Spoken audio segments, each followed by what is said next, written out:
Love the Lord your God with all your heart, soul, mind, and strength. And the second is like it. Love your neighbor as yourself. All of the law and commandments are summed up in those two things. Go for it. Deuteronomy 6:5 says, you shall love the Lord your God with all your heart, with all your soul, and with all your strength. Excellent. Perfect. Love is essential as a Christian. Let's go through a few passages. Catherine will give you the first one, and we'll popcorn around here. If you would start with 1 John chapter 3, verse 10 and 11 is where you'll be. Let's all maybe go there because there's a few passages in that same area. 1 John chapter 3. Catherine, read verse 10 and 11. 1 John 10 and 11. Yes. In this the children of God are manifest, and the children of the devil. Whosoever doeth not righteousness is not of God, neither he that loveth the Lord, not his brother. Excellent. So, if you've got it there in front of you, 1 John is towards the back. If you've got Revelation in, move to your left a few books. 1 John chapter 3, verse 10. It says, one of the identifying factors to say you are a child of God is if you have love for your brother. So that to me says it's pretty important. Because if a person says, I don't love my brother, and says, I love God, 1 John tells us, sorry, it's not true. So if you want to see if you're a child of God, do you love your brother? Verse 11 says to us, this is the message that you heard from the beginning, that we should love who? One another. Not just your brother or your sister, but one another. In the same book, same chapter, go to verse 23. Same wording. This is the commandment, that we should believe on the name of His Son, Jesus Christ, and love one another. Look at chapter 4. We read this earlier, verse 7 in our psalm. Beloved, let us what? Love one another. For love is of God, and everyone who loves is born of God and knows God. But he who does not love, what's up with him? Does not love God, for God is loved. Beloved, let us love one another. Now verse 9 says, and this is the love of God, it was manifested toward us, that God has sent His only begotten Son into the world, that we might live through Him. And this is love, not that we love God, but that He loved us and sent His Son to be propitiation for our sins. Verse 11 is key. Beloved, if God so loved us, what should we do? We also ought to love one another. Now, let's give some ideas of what it means to love one another. How can we define that? Anything of a verse that would tell us, how do you know whether you're loving another person? Any idea? What does Scripture say about loving each other? How do you know you're loving one another? Joyful. Say again? Joyful? Okay. The Samaritan. What did the Samaritan do? He was a stranger to someone who was hurt on the road, and he went and helped him. Excellent. It cost him something. It did. Say again? Sacrifice. Excellent. John, he requested 1 John. We'll be right back there in just a second. John chapter 15. I'll read it to you if you want. John chapter 15, verse 13 says this. Greater love has no one than this, than to do what, James? Lay down his life for himself. Excellent. So you want to know if you're practicing love? Are you willing to sacrifice for someone else? 1 John says that's what you keep your place there. 1 John chapter 3, verse 16 through 18. It says, by this, 1 John chapter 3, 16 through 18, by this we know love, because He laid down His life for us. And what should we do? We also ought to lay down our lives for the brethren. Now, if you have a question on what it means to lay down your life for your brethren, it doesn't simply mean dying. It could mean that.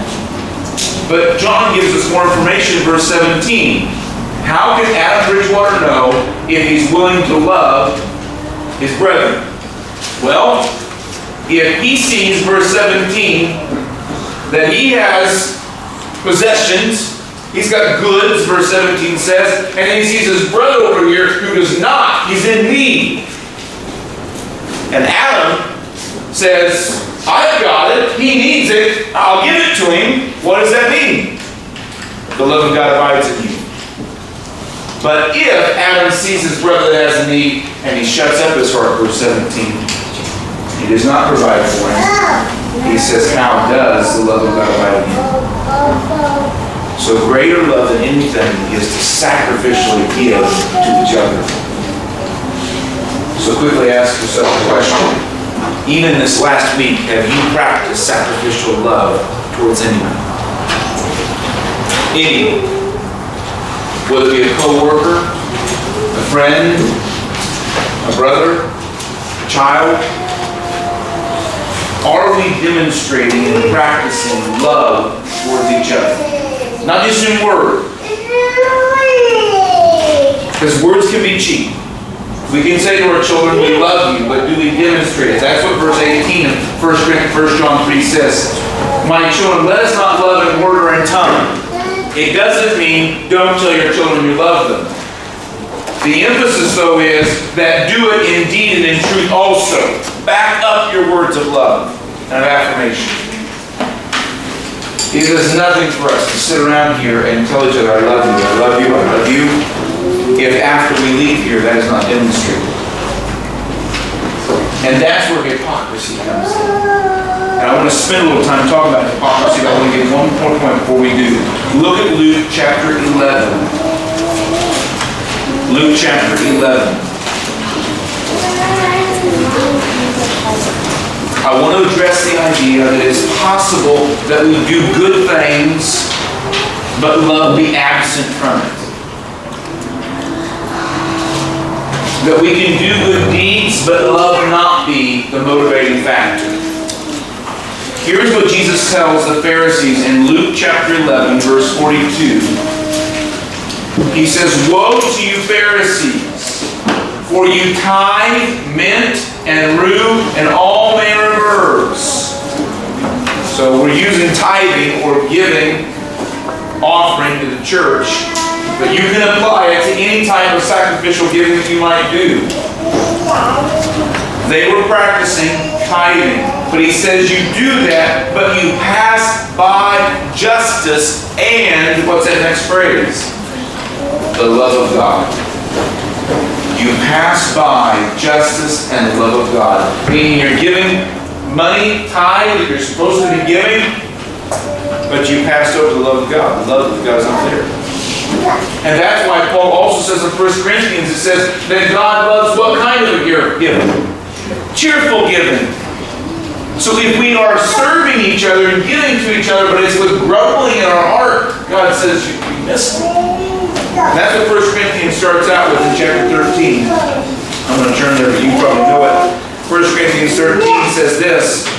He says, I could speak with tongues of men and of angels, but if I don't have love, I become sounding brass or plain cymbal. I can have a gift of prophecy, understand all mysteries and all knowledge, and have all faith, so I can move mountains or remove mountains, but I have not love, I am nothing.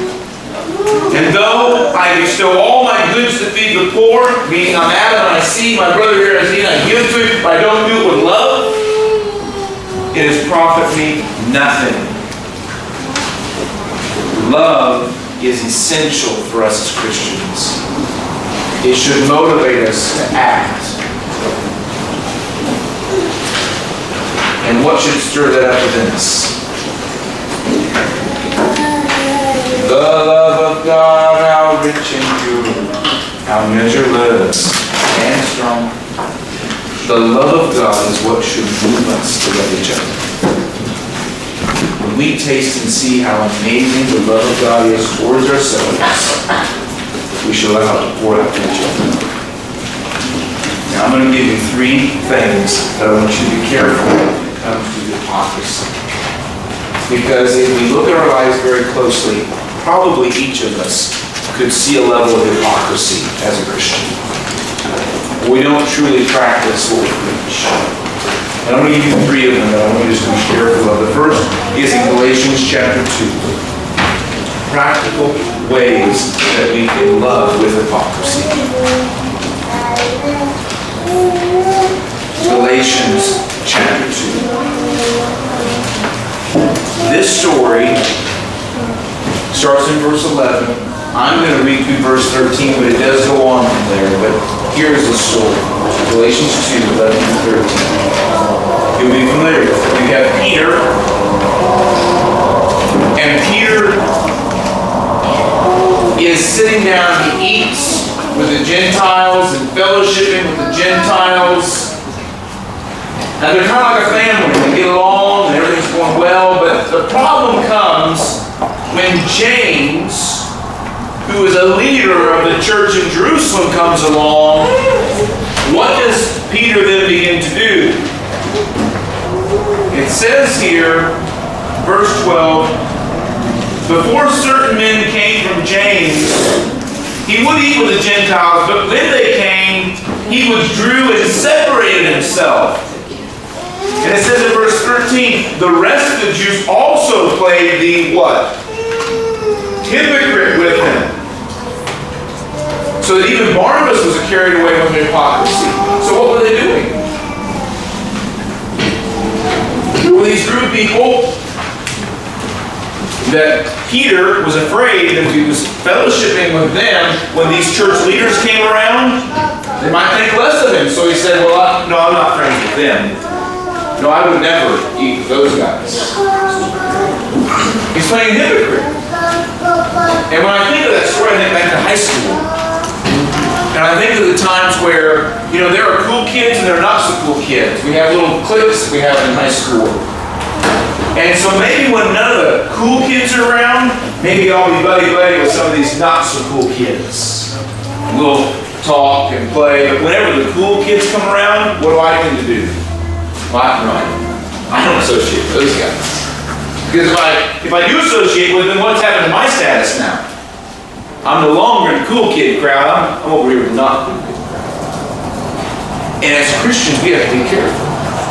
What kind of people did Jesus kind of rub shoulders with? The cool crowd or the not so cool crowd? He was living with the not so cool crowd, right? So when the cool crowd came along and Jesus eating with tax collectors, people that drank, and they said, Jesus, what are you doing? These are sinners you're rubbing shoulders with. He said, what? I came to do what? I came to heal sick, not those that are healthy. So when someone comes around you and you're hanging out with the not so fancy people, and someone says, Adam, why are you hanging out with them? Because that's who Jesus sent me for. The people that have need. When you go to the store and you see those individuals that may not be dressed like you dress, or smell like you smell, or have the clothing you have, or whatever, what's your first tendency? Is it, I don't want to be around that? Maybe that'll rub off. Is that the love of God speaking? The love of God encourages us to find those weak and help us so they can love God. Because what we tend to forget if we were raised in a family that provided for our needs, we forget that spiritually we were in the exact same position. Even though you might have had nice clothing, you might have bathed regularly, spiritually you stunk. And you had rags for clothing. And the love of God says, do not be a hypocrite with your love. That we should love the least of these. So Peter, practicing hypocritical love. Number 2 is found in Matthew chapter 23. Matthew chapter 23.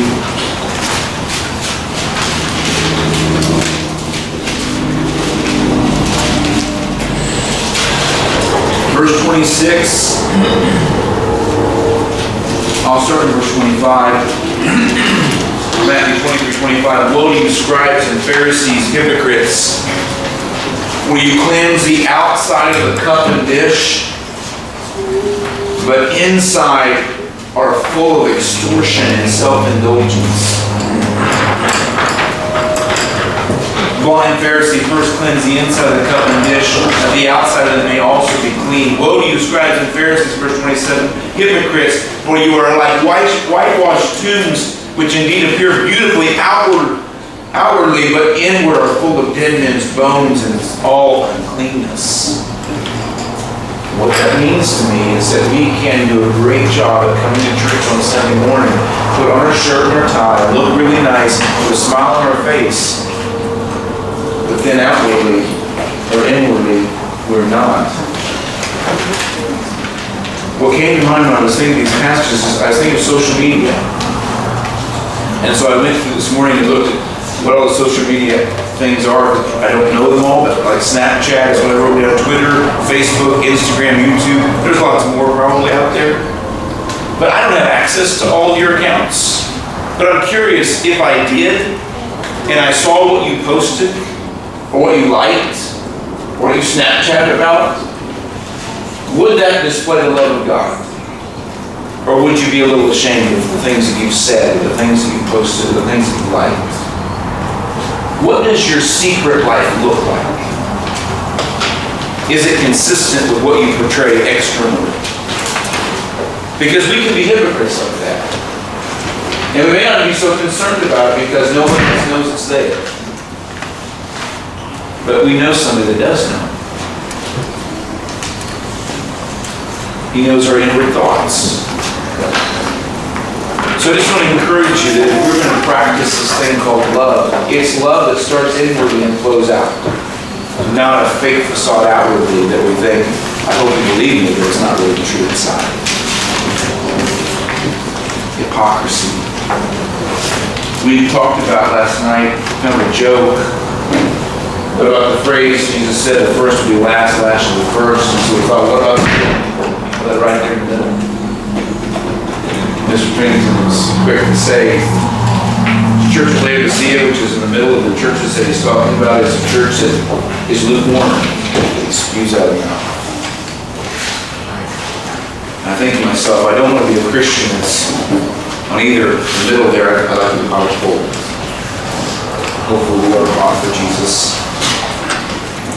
Lastly, is Galatians chapter 5. We'll close with this. Galatians chapter 5, verse 13 through 15.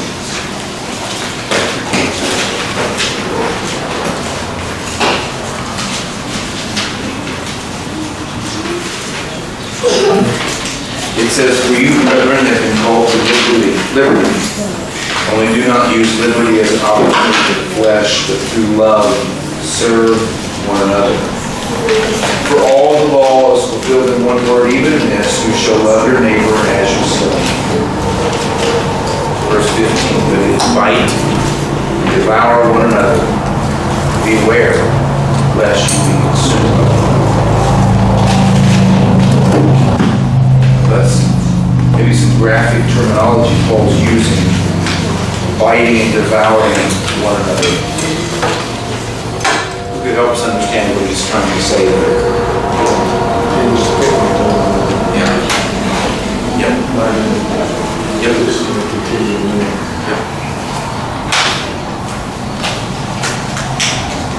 We have to be real careful as Christians because we can be critical of each other. We can be critical of our siblings, brothers and sisters. We can be critical of our parents, critical of our children, critical of our job. And I think we have to be careful because love does not practice biting and devouring each other. 1 Corinthians says to us that love edifies, love builds up. So the last way of hypocrisy I want to warn us against is how frequently do you display biting and devouring with your words. Now, I understand that it's a little different. Do you know what I mean when I'm talking about that? How do we practice that? You know what I mean? Okay, let's get some help. Can someone give us an illustration of how you might bite at someone else. Or pick, as Jesus said. How do we do that with our words? Teasel without their weakness, something that we can say or talk about them behind your back. Yes. We might know a weakness of somebody else, so we might make fun of that. Or we might think a certain thing about somebody, and so we might talk about them behind their back when they're not listening. Tear them down. Tear them down. And how easy is it for us to do that with our words? It doesn't take much sometimes. People get really hurt by things that we say. The love of God encourages us to tame our tongue. Be careful of the words that come out. So I'll close with that. Just reminder number one. Do you find yourself befriending the least of these? Or do you find your attitude distancing yourselves from those less like yourself? Number two, do you find yourself practicing external things that are not true internally? Meaning a fake facade, put up an image that you hope people will buy, but internally people are not watching or hurting the person. And lastly, do you practice encouraging things with your words, or do you find yourself biting at each other?